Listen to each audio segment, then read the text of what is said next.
Bueno, muchas gracias. Es un gusto estar acá en Río por segundo año consecutivo. Siempre me dicen que tengo que hablar despacito para que me puedan entender. Yo les voy a hablar del caso de las elecciones ecuatorianas, un poco contarles algunos elementos y luego contarles qué está pasando en el Ecuador. Estamos a un par de elecciones presidenciales. Y el primer punto que les quería comentar es que, bueno, el mundo ha cambiado. Hoy tenemos ciudadanos mucho más complejos, tenemos ciudadanos mucho más críticos. Hace algunos años, de repente, desde nuestro tema de la consultoría, hacíamos de repente campañas o campañas de gobierno o campañas políticas donde, por ejemplo, se decía que un político, un candidato iba a pavimentar y subía en las encuestas, ¿no? Hoy, por ejemplo, este ciudadano se ha vuelto mucho más crítico, ¿no? Entonces, este ciudadano ha entendido que es obligación de los políticos dar una serie de obras y servicios y ya no impacta como la antigüedad.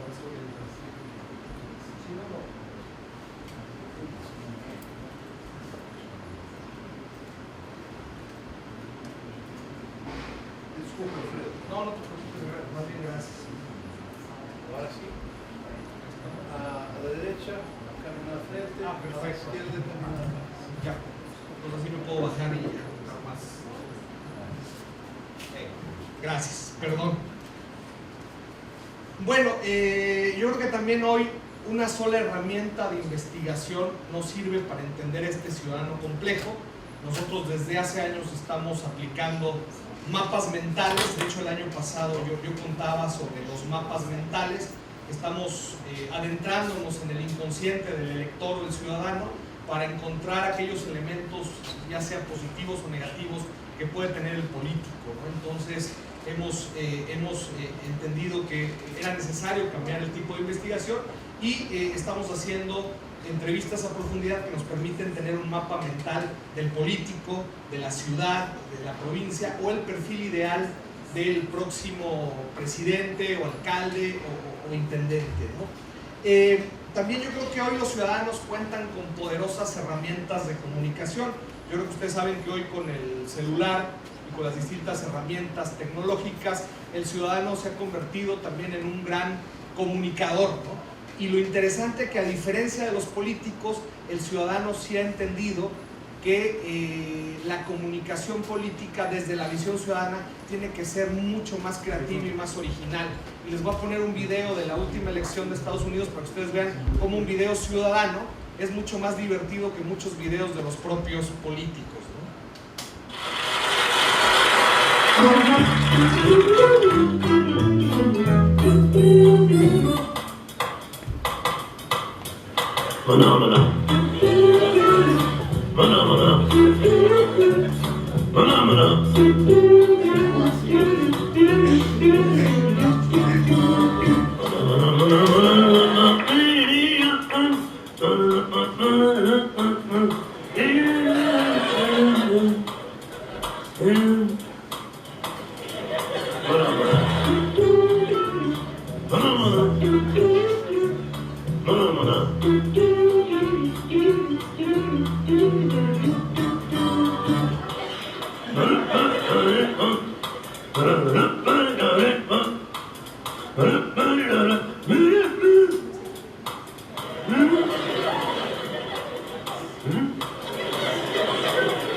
Entonces, por ejemplo, eso es interesante, ¿no? Ver cómo hoy los ciudadanos hacen ese tipo de cosas que los mismos políticos no terminan de hacer. O sea, cosas mucho más divertidas, más creativas, más originales, que tienen que ver con la realidad ciudadana, ¿no? Esa parte es importante. También, bueno, otro elemento que me parece importante comentarles es entender que la verdad siempre está en la mente de los ciudadanos o de los electores, ¿no? De hecho, la forma en que perciben a los políticos, sobre todo, y muchas de las cosas que se han discutido, el tema de la corrupción, ¿no? Si el ciudadano cree que el político es corrupto, bueno, puede tener influencia negativa, pero hay ocasiones, y ya les mostraré con los casos de Ecuador, cuando el ciudadano no considera que el político es corrupto, por más que le ataquen del otro lado, es como bien complicado tratar de bajar en las encuestas, ¿no? Entonces eso también es importante. Y creo que hoy también es fundamental entender la necesidad de contar historias, ¿no? La comunicación política debería de contar historias, y sobre todo historias que emocionen. Les voy a contar un caso que nosotros hicimos en Ecuador hace poco. De hecho, el personaje era el ministro del Interior, el encargado de todo el tema de la seguridad, la policía y todo eso, y él era precandidato presidencial. Entonces, lo primero que hicimos fue hacer una campaña para, como ustedes saben, con el fenómeno del presidente Correa, Ecuador ha cambiado en muchas cosas. Entre ellas se institucionalizó la policía, es una policía mucho más cercana y mucho más humana, ¿no? Entonces hicimos la campaña que les voy a presentar, pero lo que les quiero contar es cómo a través de consejos de personas que no son consultores políticos o no tienen que ver con comunicación, terminaron por matar la candidatura presidencial de este personaje. Murieron unas argentinas en Ecuador y el personaje mandó 2 tweets, ¿no? Entonces tuiteó diciendo la forma en que habían matado a las argentinas, ¿no? Entonces lo describió, o sea, le dijo, les dieron golpes en el cráneo, murieron estas chicas, y ustedes se imaginarán la familia de las argentinas estar escuchando pues cómo mataron a sus hijas en Ecuador, ¿no? Cuando se había vendido Ecuador como un país seguro y un país turístico, ¿no? Y por otro lado también aparecieron los supuestos asesinos, ¿no? Cuando la ley ecuatoriana también prohíbe que aparezcan las caras, no sé si aquí en Brasil es parecido, pero no puede sacar las caras de los presuntos delincuentes, homicidas. Entonces también rompieron y violaron los derechos de las personas porque sacaron los rostros, ¿no? Entonces les quiero mostrar el spot para que ustedes vean, pero lo que les quiero demostrar cómo, si bien es cierto, uno tiene una estrategia para posicionar a un posible candidato presidencial, cómo a través de un tweet se puede ir todo al diablo, ¿no? O sea, un tweet puede terminar la carrera política de un personaje, ¿no? Entonces veamos el spot y luego les cuento en qué acabó esto.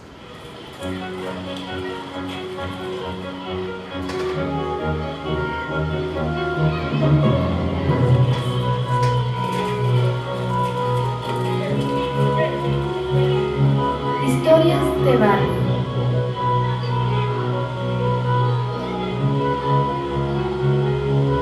Historias de mi país.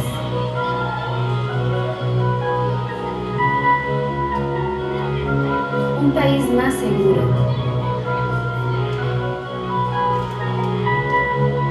Seguro contigo.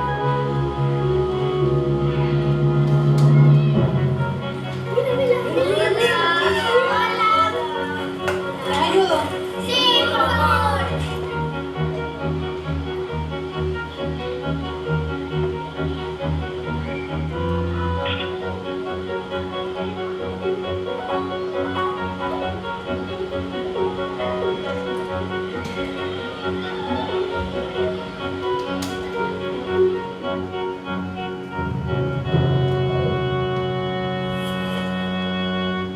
Entonces después del asesinato pues se va la campaña al diablo, ¿no?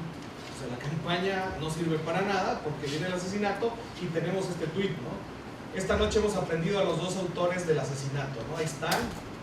Y también tuitea, como les decía, cómo fue el modus operandi de los asesinos, ¿no? Entonces, regresando a lo que hablamos hace rato de estos ciudadanos que comunican de manera más divertida, bueno, pues nuevamente regresamos a los memes. Por ejemplo, ustedes saben que en internet se da mucho la creación de memes. De hecho, hay un libro que se llama La Memecracia. Y justo, fíjense, dicen, pueden ver estos apuestos jóvenes aprovechando de sus encantos para cautivar turistas. Porque otra de las versiones del ministro que les cuento es que dijo que las chicas fueron voluntariamente a la casa de estos señores, ¿no?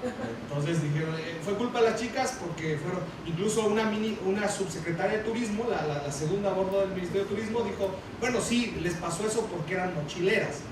Entonces, imagínate, tuvo que renunciar por otro error en declaraciones, ¿no? Pero ¿por qué pasa esto en la comunicación política? Porque aparecen estos personajes que yo desde hace mucho les he llamado, me parece que desde los 2011, los alejos. Y hay aquí también en Brasil, ¿no? No solo son de Ecuador o de México. ¿Quiénes son estos? Los que rodean a los políticos. Esa gente que les dicen lo bien que están, lo guapo que son, qué buenas obras han hecho. No importa, aunque cometiste actos de corrupción, nadie se va a enterar.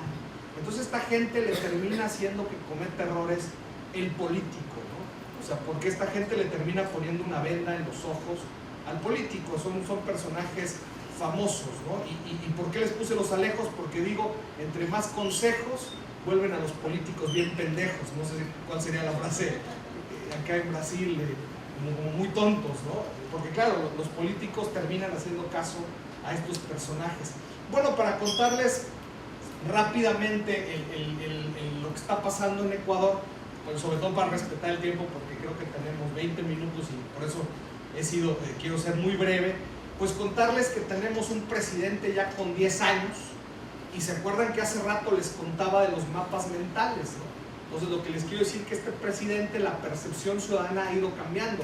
Los primeros mapas mentales que teníamos de él era un presidente muy cercano y ahora si se fijan, incluso con esta imagen de las gafas oscuras, la gente lo empieza a sentir ya lejano.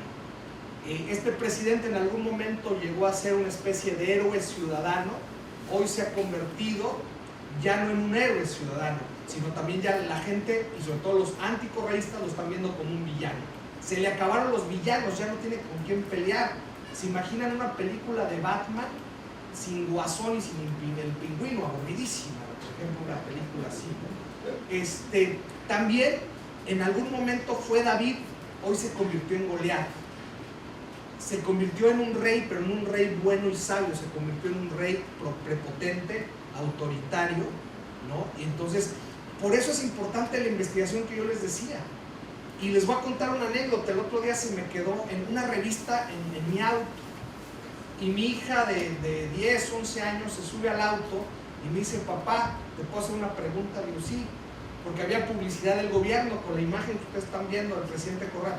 Me dice, el presidente Correa es no vidente, o sea, ¿por qué usa gafas oscuras? Fíjense, una niña de 11 años. Entonces yo digo, si una niña lo está percibiendo así, quiere decir que algo está pasando. Entonces, también al igual que en el caso Brasil, México y una serie de gobiernos de Latinoamérica, se han visto envueltos, no él, pero sí funcionarios cercanos en actos de corrupción. Por ejemplo, hace poco, la estatal petrolera, muy parecido a lo de acá, pues estuvo metido en una serie de relajos y las principales autoridades hoy ya no están en el Ecuador, se fueron de Ecuador. Entonces la orden de prisión fue girada casi 20 y tantos días después de que estos señores ya no estaban en Ecuador. Y la respuesta de las autoridades es, bueno, lo que pasa es que se fueron de compras a España o se fueron de compras a otros países, por eso ya no están en Ecuador. Claro, pero pues la orden fue después. Entonces, también en los mapas, ¿cómo hemos visto el tema de la corrupción? Los primeros mapas mentales, la gente nos decía que la corrupción estaba relacionada con los mandos bajos, ¿no? en todos los estatutos de gobierno. Después que ya eran los mandos medios, después que ya no solo eran los mandos medios, sino ya ministros, y ha ido cercando poco al presidente. Todavía la gente no percibe que el presidente está involucrado. O sea, la gente dice, no es el presidente. A lo mejor el presidente no se da cuenta, ¿no? O le están viendo la cara, lo están engañando. Estos son los otros candidatos. Este va a ser el candidato del gobierno, Lenín Moreno. Él fue vicepresidente ya de Ecuador. Trabajó mucho con el tema social, porque es discapacitado, como ustedes pueden ver en la foto, y ha trabajado mucho con el tema social y logró generar una empatía muy interesante con la gente, un político muy cercano. Y el otro es el actual vicepresidente. él trabajó mucho con el tema de la matriz productiva, o sea, cambiaron de lo social que les contaba hace rato, cambiaron a lo productivo, o sea, cometieron un error porque era un gobierno muy cercano, muy social, y de repente cambian todo y empiezan a vender cocinas de inducción y a decir que ahora Ecuador está cambiando su matriz productiva, que al final la gente no lo entendía. Ese es el candidato con muchas posibilidades de ganar. Lo más seguro es que el candidato del gobierno gane en la primera vuelta, porque la oposición en Ecuador, como en otros países, está dividida y se están sacando votos entre otros, tres candidatos que ya les voy a contar un poco quiénes son. Ahora, el problema es que la oposición, y esto también les quiero dejar como anécdota, la oposición ha entendido que Lenín Moreno es una persona con discapacidad y se ha dedicado a atacarle, ¿no? Entonces, por ejemplo, uno ve memes como este, ¿no? O sea, la blanquita de Heidi, ¿no? Entonces, ¿cómo votaba a Lenin? O encuentras esto, ¿no? Lenin, corrupción sobre ruedas. O ves este, ¿no? Lenin, el patín del diablo. No sé aquí cómo se llama el patín, sí, porque en México es el patín del diablo. Entonces, el patín del diablo, ¿no? Entonces yo el otro día conversaba con la oposición, platicaba con la oposición y les decía, es un error. Tú no puedes atacar a una persona con discapacidad porque la vas a hacer presidente, la vas a terminar victimizando. Me decía, no, es que hay actos de corrupción. Nuevamente reitero lo que yo les decía hace rato. Si la gente no lo cree, o sea, por más que digan que el señor ha hecho actos de corrupción, al final la verdad está en la mente de la gente. Entonces, este tipo de campaña negativa, lo único que hace es posicionarlo. O sea, ¿se imaginan ustedes atacar a un discapacitado? O sea, si Marcelo y yo salimos acá y nos asalta un discapacitado, y Marcelo le tumba la pistola, y Marcelo le empieza a pagar al discapacitado, la gente que ve a Marcelo va a decir, Marcelo, estás robándole a un discapacitado, ¿por qué le golpeas? Entonces, lo peor que puede hacer la oposición es atacarle, ¿no? Entonces, pero están empeñados en el odio que tienen hacia Correa, reflejarlo hacia este candidato. Yo no sé si ustedes vieron acá la serie de Spartacus, esta serie del señor que era gladiador y su objetivo era conquistar Roma, ¿no? Entonces, el capítulo final, o sea, si no lo han visto, les recomiendo solo que vean el capítulo final. El capítulo final, primero que sus amigos, los otros generales, se dividen y se van antes a atacar Roma y les dicen, no aguantes, hay un plan, hay una estrategia, tenemos que ir todos juntos, y los amigos dicen, no, ya no aguantamos y nos vamos. Y claro, se van a atacar a Roma y los aniquilan. Y después el ejército de Spartacus queda dividido, están a unos pasos de Roma, pero él dice, no, antes de atacar Roma me tengo que vengar. Un general romano había matado a la esposa. Entonces dice, antes de atacar Roma, fíjense, el objetivo, y esto lo traigo a colación por las campañas, el objetivo no era el general, a pesar de que Spartacus lo quería matar porque había matado a su esposa. El objetivo no era el general, el objetivo era Roma, estaban unos pasos de Roma. Pero él se regresa a tratar de matar al general y al final lo mata. Eso le termina pasando a una serie de políticos. Cuando cambian su objetivo, cuando su objetivo no es ganar la elección, o no están pensando en ganar la elección, y se dedican en tratar de destrozar al adversario porque el adversario les ganó la campaña anterior. Entonces, por eso no te puedes desenfocar.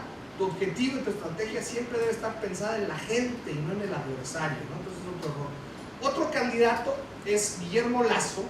Él es dueño de uno de los principales bancos de Ecuador. De hecho, nuevamente, a los mapas mentales que les decía, la percepción de él, si bien es cierto, es el que tiene más posibilidades, es el candidato como mejor posicionado en la oposición, pero tiene una percepción negativa, porque en Ecuador, al igual que en Argentina y otros países latinoamericanos, hubo en el año 99 una crisis económica muy fuerte, donde el gobierno confiscó el dinero de toda la gente, no podías sacar tu dinero. Hubo gente que se suicidó, que no se podía operar. Entonces él era muy relacionado a ese gobierno. Entonces ser banquero en el Ecuador es como ser asaltante, ¿no? Entonces para él es bien complicado quitarse ese muerto que le pesa. Entonces este es el otro candidato. Y uno de los graves errores de él es no entender nuevamente lo que les decía hace rato, que a la otro personaje no le debes de parar bola, no le debes de atacar, y hacer una campaña que termine polarizando la opción de él contra otro. Lamentablemente hay otra candidata de derecha que lo único que está pasando es que entre ella y él se están quitando votos, se están masacrando, ¿no? O sea, cuando tú tienes varios candidatos de la misma tendencia, a ver, vamos a tener casi 10 candidatos, ahorita están seguros 8 candidatos. O sea, se imaginan en una elección con un candidato muy fuerte del gobierno, pero si tú tienes pues casi 10 candidatos es como bien complicado, ¿no? Y hay un tercer candidato opcionado que fue alcalde de la ciudad de Quito, de la capital del Ecuador, fue un buen alcalde, fue además, aquí tiene una historia interesante porque él fue héroe de la guerra del Cenepa en los años 80s y 90s, ustedes recordarán, hubo una guerra en Ecuador contra Perú, ¿no? por el territorio, y al final terminó ganando Ecuador la guerra. Bueno, pues él era el jefe del comando conjunto, ¿no? Entonces es un héroe de guerra, un muy buen alcalde, y él tiene la posibilidad de captar por un lado el voto de la izquierda que puede tener el presidente Correa, pero también captar por otro lado el voto de esta ciudadanía de clase media que está un poco decepcionada del gobierno, ¿no?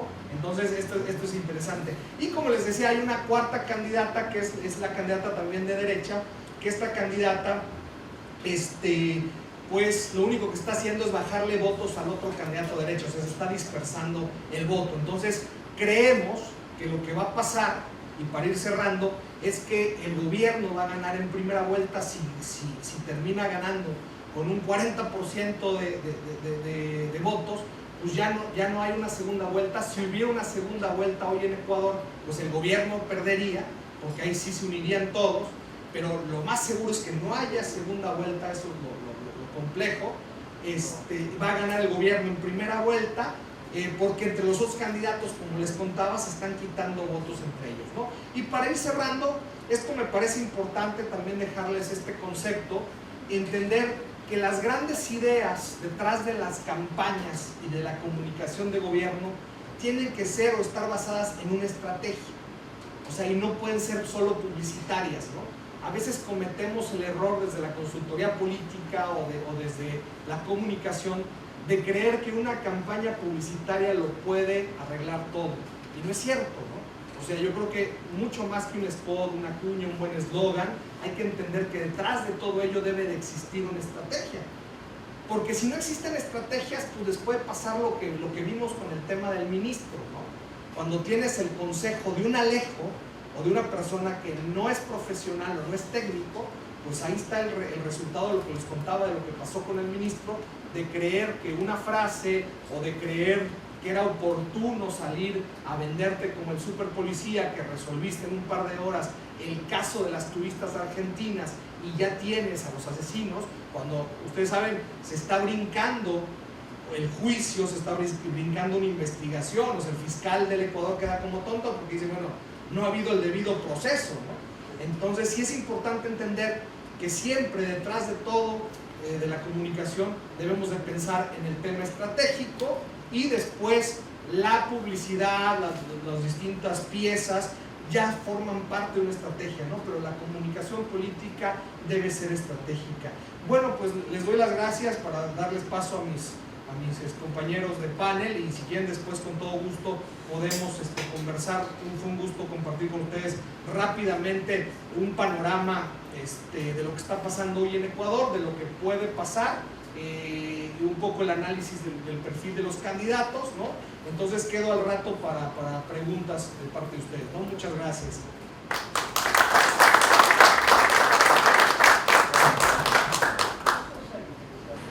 Bom,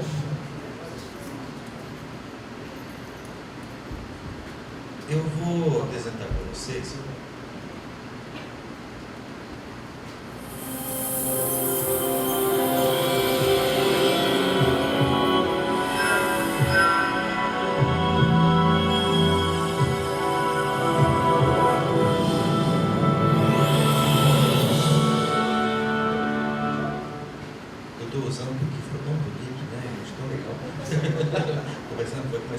sessão de cinema. O que eu vou falar com vocês rapidamente Nós fizemos, a Tupi fez esse ano uma campanha presidencial em São Tomé e Príncipe. E o que é muito interessante na África é que a corrupção, ela chega num ponto às vezes tão deslavado que ela fica muito fácil da gente enxergar e a gente conseguir entender o que acontece em outros países onde ela é talvez mais dissimulada. Então ali a corrupção ela é total, ela se entranha no poder e ela está o tempo todo tanto no poder quanto na população. É muito interessante. Então eu vou fazer uma apresentação rápida para vocês, primeiro do que é São Tomé e Príncipe. A nossa candidata foi essa, Maria das Neves. Ela simbolizava a esperança de uma mudança efetiva na política do país. Né? Eu vou explicar por quê.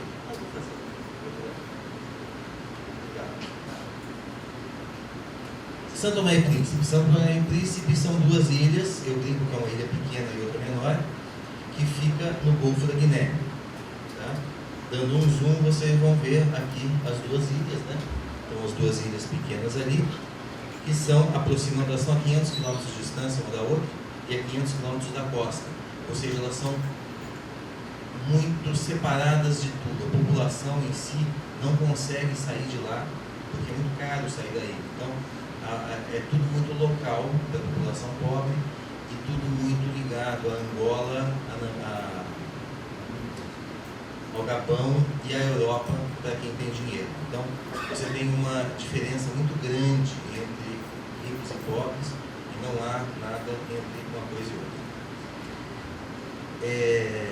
A Ilha do Príncipe, ela só é habitada naquela parte laranja, como a Ilha de São Tomé também é pouco habitada, praticamente só na parte laranja. Na Ilha de São Tomé você ainda tem algumas lavouras que estão no meio da ilha, mas na Ilha do Príncipe a parte verde realmente é isso que a gente vê, certo? É uma ilha completamente selvagem ainda. É maravilhoso, é realmente um paraíso na África. Na história da ilha, era uma ilha não habitada, ela foi colonizada pelos portugueses e depois foram levados escravos para lá, então a população toda veio de fora. Então você tem culturas muito diferentes dentro do país bem pequeno. O país, como eu disse, é lindo, ele parece o Caribe africano, né? Tem uma geografia muito diferente de tudo.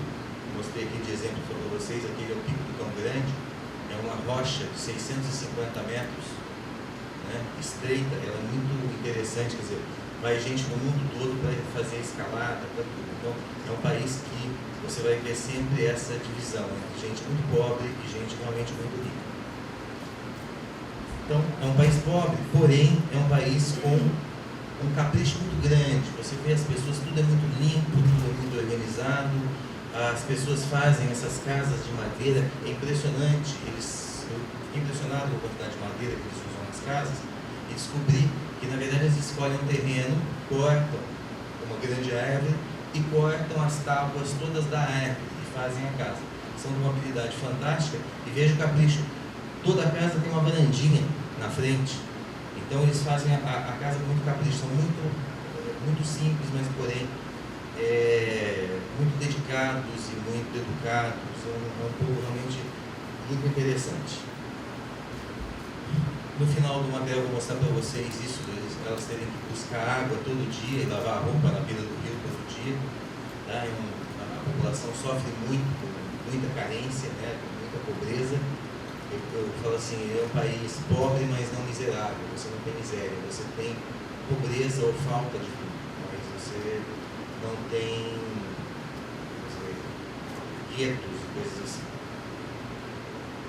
O outro lado é totalmente turístico, então você vai ter hotéis fantásticos, gravados em praias fantásticas, num país onde hoje a pesca é um meio de subsistência da grande maioria das pessoas. Até brinco com o pessoal, quem não gosta de peixe não vá para São Tomé, porque é o que tem para comer. Mas São Tomé já foi o maior exportador de cacau, com o melhor cacau do mundo. Isso saía de grandes fazendas, hoje abandonadas completamente, mas fazendas impressionantes, até para a gente aqui no Brasil, a gente não tem fazendas desse tamanho, e eles tinham fazendas e muito dinheiro, quer dizer, era um país que ia muito bem até que teve a independência de Portugal, diferente das outras colônias. Eles não lutaram pela independência, era muito pequeno o país, Portugal já estava com grandes problemas e simplesmente entregou o país para a população, né? Logicamente que os líderes que tomaram conta daquilo naquele momento se apropriaram de tudo, saquearam tudo e o país começou a entrar na decadência. Tudo que a gente vê lá hoje é ainda da época da colônia. Nada de novo praticamente foi feito, ou muito pouco foi feito.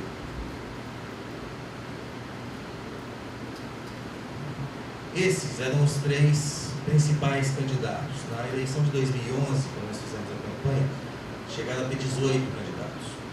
Nessa eleição tinham 5 principais que tinham tempo de televisão, e dos 5, os 3 que teriam chance de uma estrutura para poder fazer a campanha eram esses 3. São Tomé tem uma forma de governo peculiar. Eles são presidencialistas, mas quem tem o poder do executivo é o primeiro-ministro. O presidente ele é uma figura muito mais diplomática, vai tratar muito mais das relações exteriores. E o primeiro-ministro ele é quem vai ter o poder efetivo do executivo. Tá? Os 3 candidatos eram: o primeiro, Pinto da Costa, foi presidente, considerado ditador, porque governou por quase 20 anos São Tomé e continua até hoje no principal partido, que hoje está na oposição. Ele saiu candidato como independente porque o partido não quis apoiá-lo. Tá? O partido optou por apoiar a nossa candidata, que era a Maria das Neves. Tá? Maria das Neves, ela já foi primeira-ministra, mas só ficou 2 anos porque teve um golpe, e esse golpe tirou a Maria das Neves da posição de primeira-ministra. Ela saiu porque ela estava fazendo um trabalho muito sério, começou a botar a coisa em ordem e passou a ser então a grande inimiga dos corruptos. A Maria tem lutado, né, nas eleições com recursos difíceis e contra uma corrupção muito grande, e nessa eleição, pela pesquisa que nós tínhamos, ela era a candidata que tinha efetivamente chance de poder vencer as eleições. O terceiro candidato era o Evaristo de Carvalho. Evaristo de Carvalho, ele foi ministro da Guerra, nunca foi político. Ele foi indicado pelo presidente, pelo primeiro-ministro Patrick Trovoada, num claro alinhamento para depois conseguir mudar a Constituição e implantar o que a gente mais tem na África. São ditaduras disfarçadas. Então, você vai a Angola, né, o treinamento que eu dei em Angola, eu achei muito interessante. Eles se autoclassificam como uma democracia ditatorial. Então, eles são uma democracia, mas é um partido só que está no poder e isso não muda e não tem como mudar. Então, a própria oposição se considera uma democracia ditatorial. O que mostra exatamente isso. Quer dizer, a gente entende Moçambique desde 2004, você tem ditaduras disfarçadas, né, com oposição paga, com todos os requintes para se manter a aparência de democracia, mas o que você tem é o Estado interferindo fortemente para manter o seu poder. Tá? Este aqui é o Patrícia Trovoada, que é o primeiro-ministro e que seria a pessoa que deveria estar isenta dentro da eleição, para que a eleição corresse bem. Vocês vão ver que não é bem assim que a coisa fica. A fraude eleitoral, ela começa até nas urnas, ela acontece inclusive nas urnas.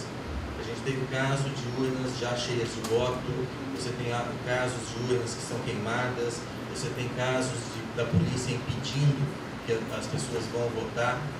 Então, na própria sessão eleitoral, a fraude acontece continuadamente. Então, os fiscais do próprio partido são impedidos de ter acesso às listas, quer dizer, não há efetivamente igualdade de forças entre os partidos. Um outro fator interessante que ocorre nas eleições de São Tomé e Príncipe, eles chamam de banho. O banho é quando o eleitor cobra para votar. A corrupção chegou num ponto tal que eles começaram a distribuir dinheiro para que o eleitor votasse neles, né? De forma que o eleitor agora recebe dinheiro de todo mundo para poder votar, senão ele não vota. Então, assim, você pode dar dinheiro, não tem certeza se ele vota no seu candidato. Mas se você não der dinheiro, é certeza, ele não vota no seu candidato. Então, a população começou a criar corrupção ao contrário, na ilusão de que isso fazia com que eles recuperassem o dinheiro. Não, na verdade, eles ganham uma esmola, certo? E, de volta, assim que continua o governo, eles são roubados sistematicamente. Quer dizer, é um país que tem a eleição proporcionalmente mais cara do mundo, o custo por eleitor é muito alto, e eles têm, para um país pequeno, um país do tamanho de uma cidade pequena, por exemplo. Então, é uma eleição que envolve muito dinheiro, porque é possível se roubar muito dinheiro, porque o dinheiro ele vem exatamente das doações internacionais, do suporte que a Europa dá para a África, e esse dinheiro todo, que pode ser desviado, ele só vem por causa da pobreza. Então a pobreza ela tem que ser cultivada de forma a manter o fluxo de dinheiro para que as pessoas, os políticos corruptos possam pegar esse dinheiro. A Maria começou a fazer um trabalho contra isso e por isso virou a grande inimiga do status quo. Né? O que eu vou mostrar para vocês, eu dei uma resumidinha para não ficar longo, é um vídeo do candidato do primeiro-ministro, Evaristo de Carvalho.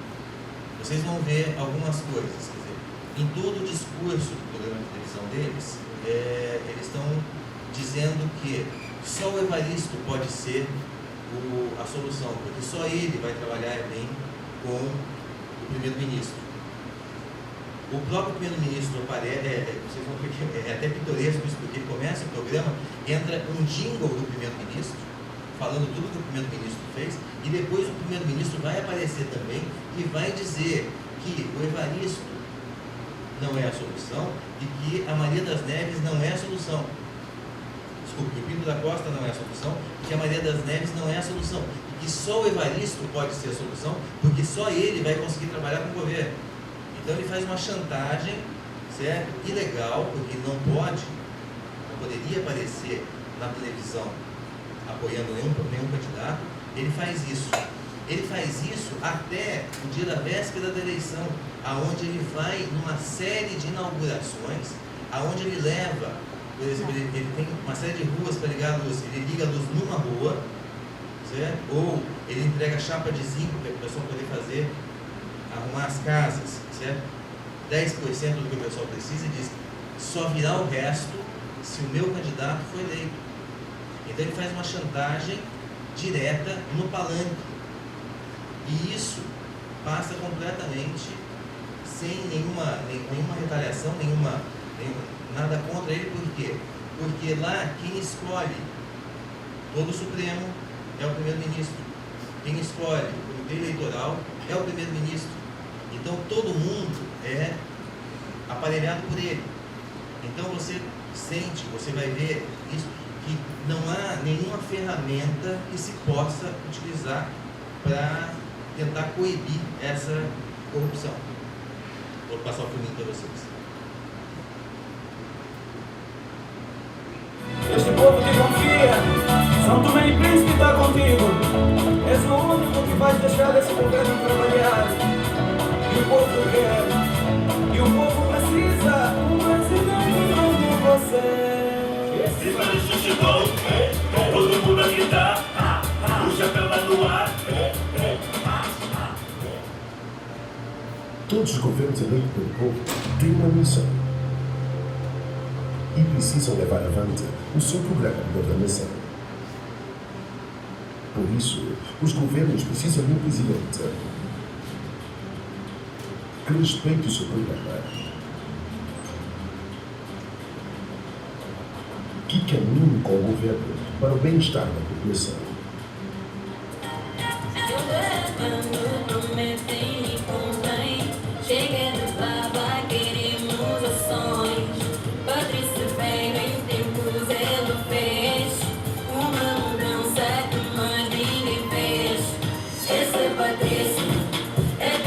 Minha vontade é de assegurar que o governo faça o seu mandato em tranquilidade, em paz e estabilidade.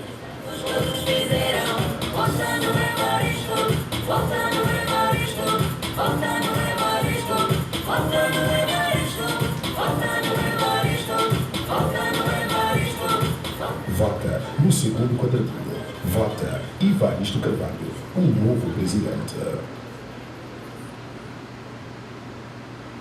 Pinto da Costa diz que ele veio para combater a pobreza.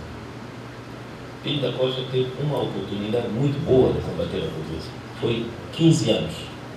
Ele tinha partido único, ele era presidente, ele era primeiro-ministro, ele era chefe do exército, ele era chefe do partido, ele era tudo. Ele tinha tudo, pão, queijo, tudo na mão, para combater a pobreza. 15 anos ele não conseguiu. Vota no segundo quadrangular. Vota Evaristo Carvalho, um novo presidente.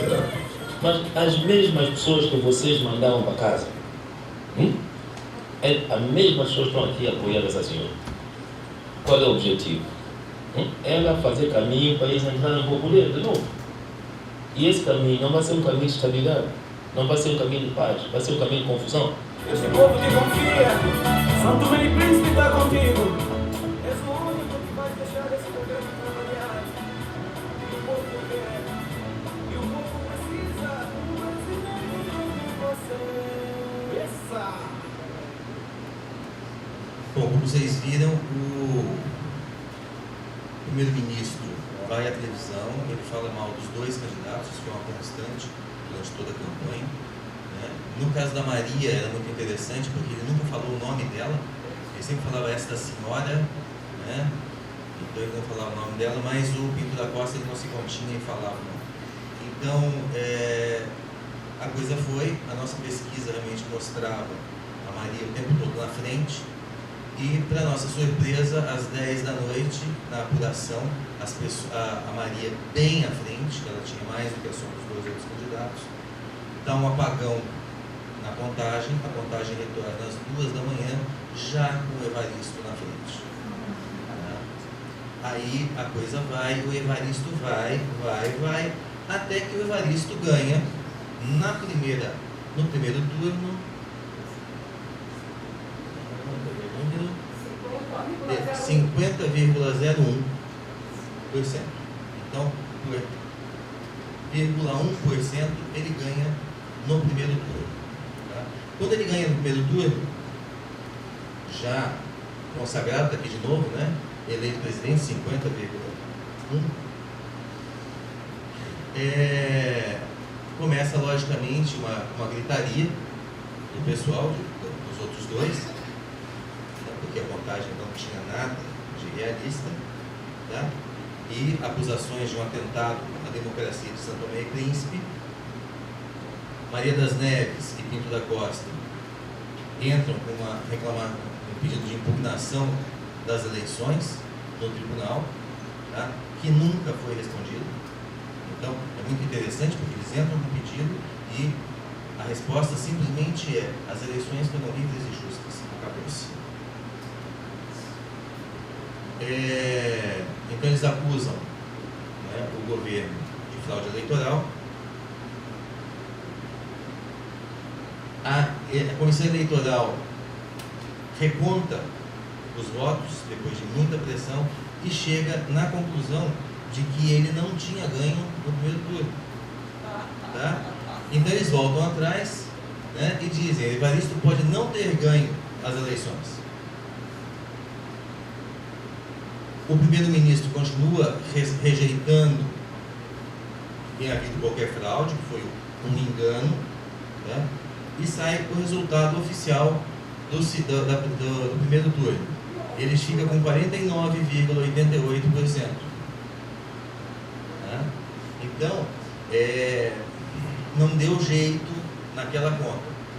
Só que deixaram já o Pinto da Costa ele estava muito mal na pesquisa. Deixaram ele em segundo lugar para que ele fosse o opositor, era muito mais fácil vencer dele. A Maria ia ser sempre muito mais complicado. Aí o Supremo diz que as eleições vão ter a segunda volta, eles declaram que vai ter então a segunda volta, o segundo turno, né? Tanto Maria das Neves quanto o Pinto da Costa já detectam uma série de movimentações para que se haja fraude no segundo turno, e o Pinto da Costa resolve não sair candidato. Tá? A Constituição é clara nesse ponto. Ela diz que se o candidato que for para a segunda volta, qualquer um, desistir, o candidato mais votado em seguida deveria ser chamado.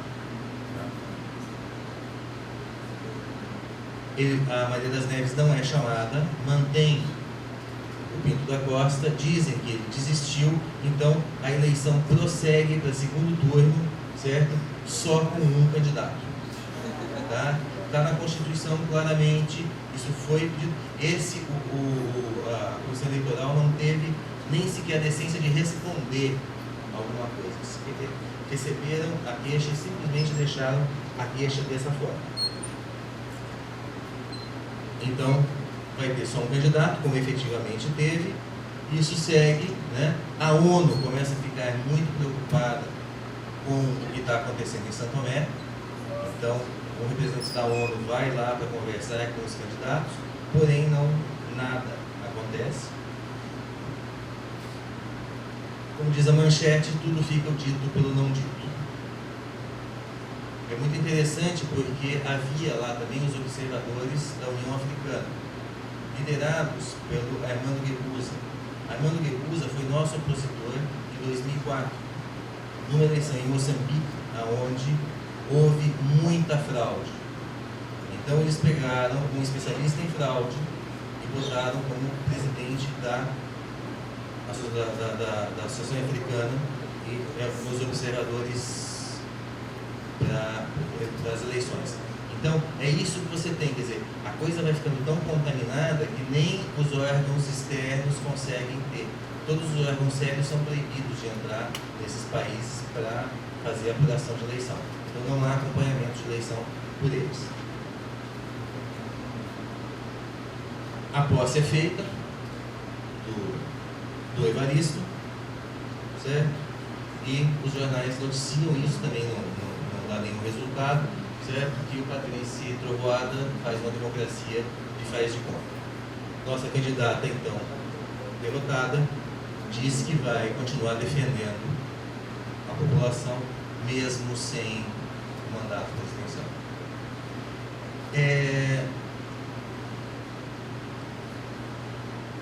O que acontece? Qual é o plano, dentro da nossa análise, do Patrício Trovoada? É realmente uma mudança de Constituição. Ele agora tem o presidente, ele tem o judiciário, ele tem tudo na mão dele, de forma que ele possa mudar a Constituição, certo? Vai transformar o país em presidencialista. Né? Parece que não é para ele, porque o presidente é outro, mas depois ele pode vir, ser eleito presidente, daí reeleito presidente, certo? Como Angola faz, né? 40 anos. Então, é muito interessante como fica claro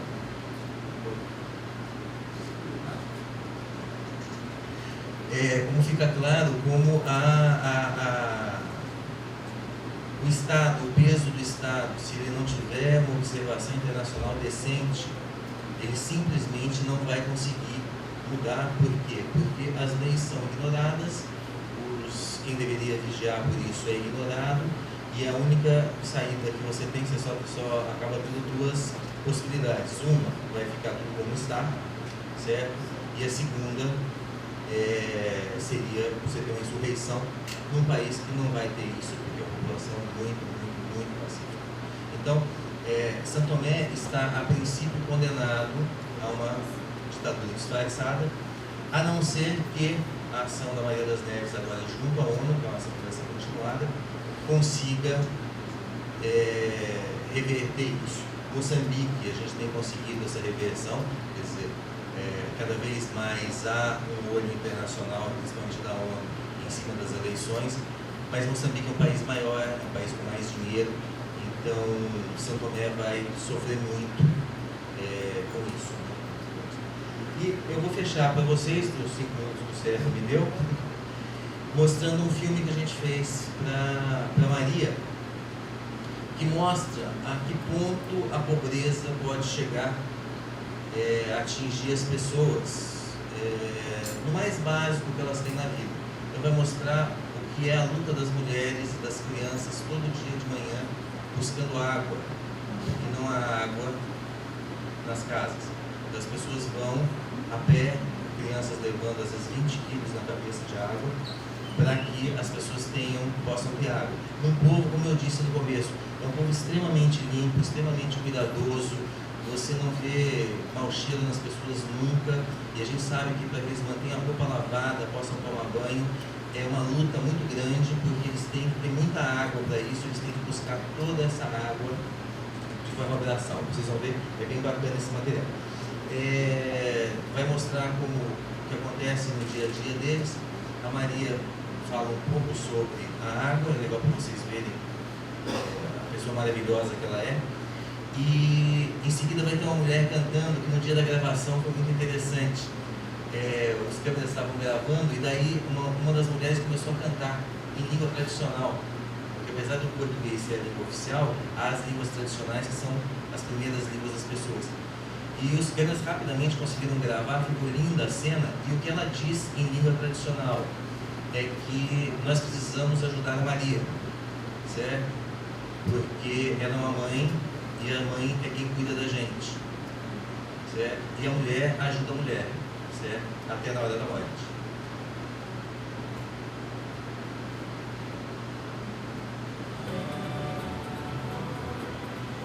Começa agora o programa de Maria das Neves, Presidente.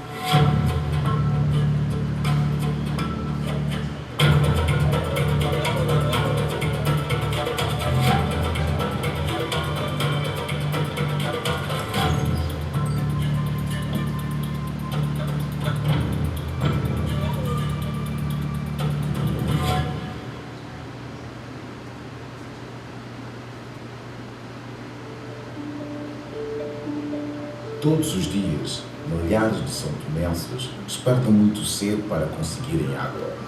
São homens, mulheres e muitas crianças que sofrem com o peso, com a distância e com uma água de má qualidade.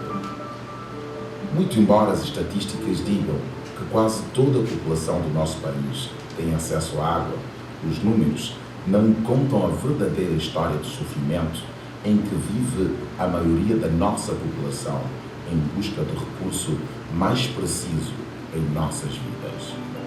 A dificuldade nós é água. Nós não temos água. Água é muito difícil para nós agora aqui. A gente vive mal. Toda criança tem que apanhar água. Toda gente grande tem que apanhar água, tem que catar água. E roupa para lavar, a gente não tem lavadaria, não tem água. É por isso que nós está muito difícil. Mal mesmo, já está mal totalmente de água, sobre água.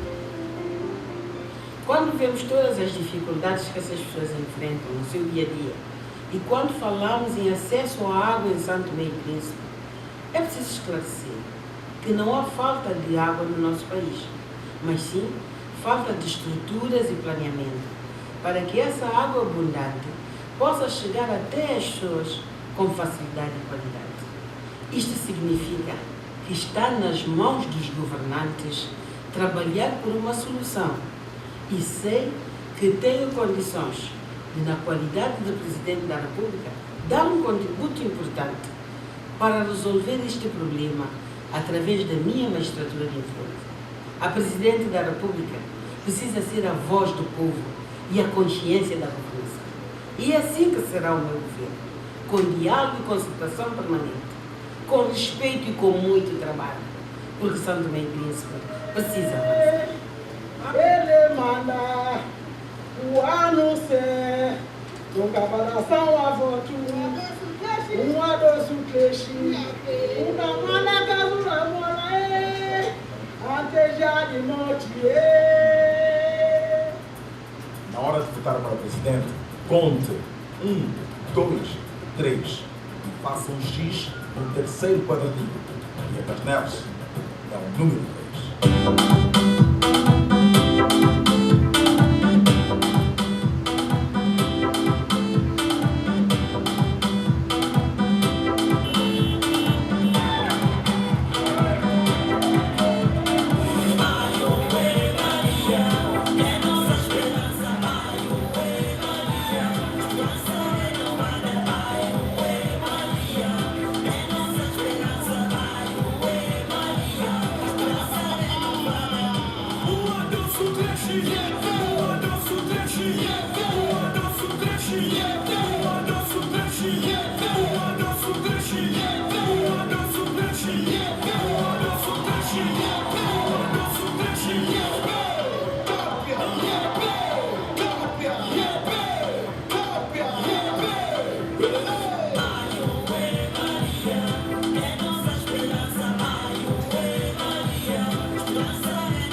Muito obrigado.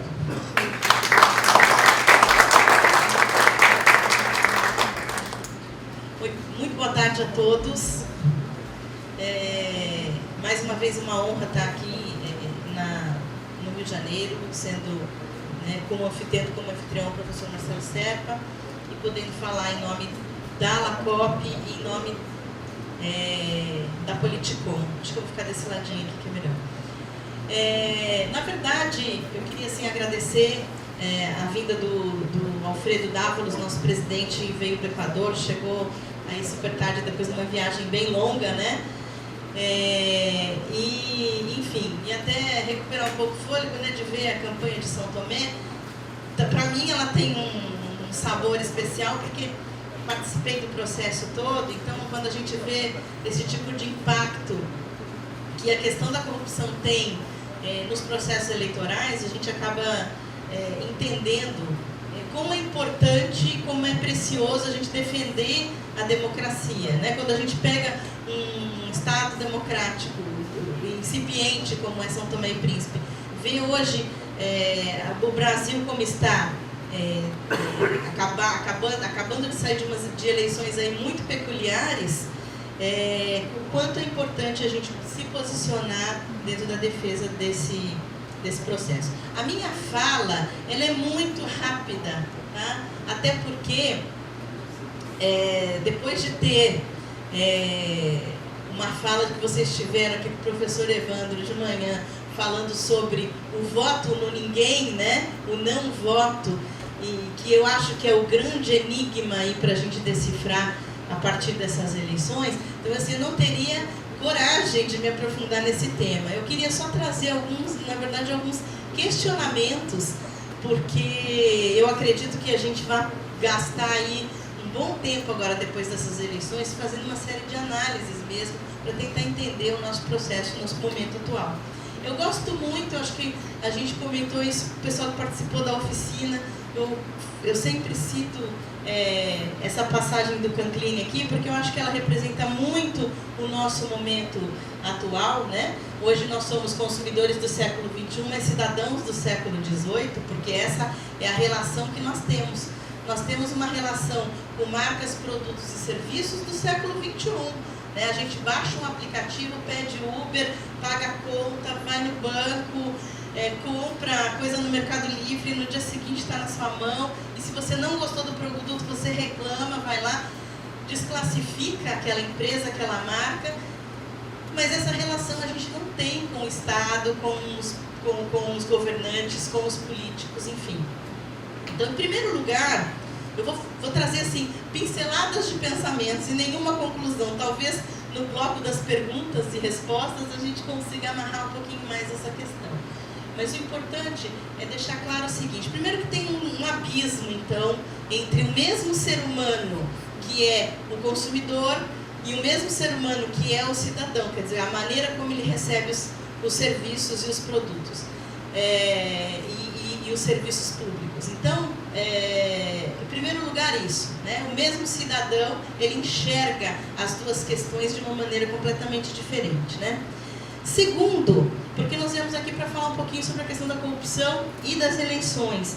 E aí eu gostaria de lembrar vocês do seguinte: em 2006, no início das denúncias do Mensalão, né, quando começou a ter uma série de denúncias, começaram a aparecer vários nomes, e tudo era muito confuso ainda na cabeça das pessoas, o Datafolha fez uma pesquisa chamada Corrupção e Eleições, eleitor cúmplice ou vítima.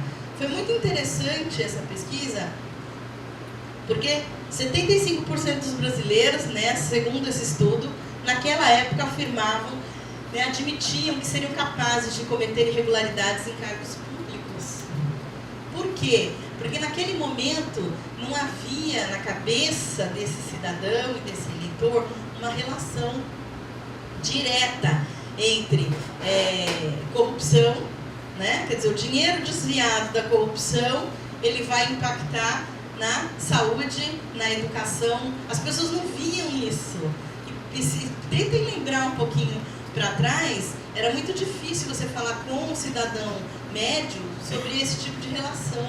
A questão do dinheiro público estava muito distante da nossa realidade. Então, naquele momento, as pessoas sabiam que tinha um monte de gente envolvida em corrupção, mas aquilo não afetava a minha vida. E por quê? Porque tinha, inclusive, um componente muito importante nesse processo, que nós não tínhamos uma crise econômica. Então, assim, poxa, não está afetando o meu bolso, eu não tenho nada a ver com isso, né? Então, é interessante a gente pensar sobre essas questões. Interessante a gente pensar o quanto é importante que a comunicação ela se consolide, né? Assim, na verdade, eu estou só lançando ideias aqui para a gente aprofundar.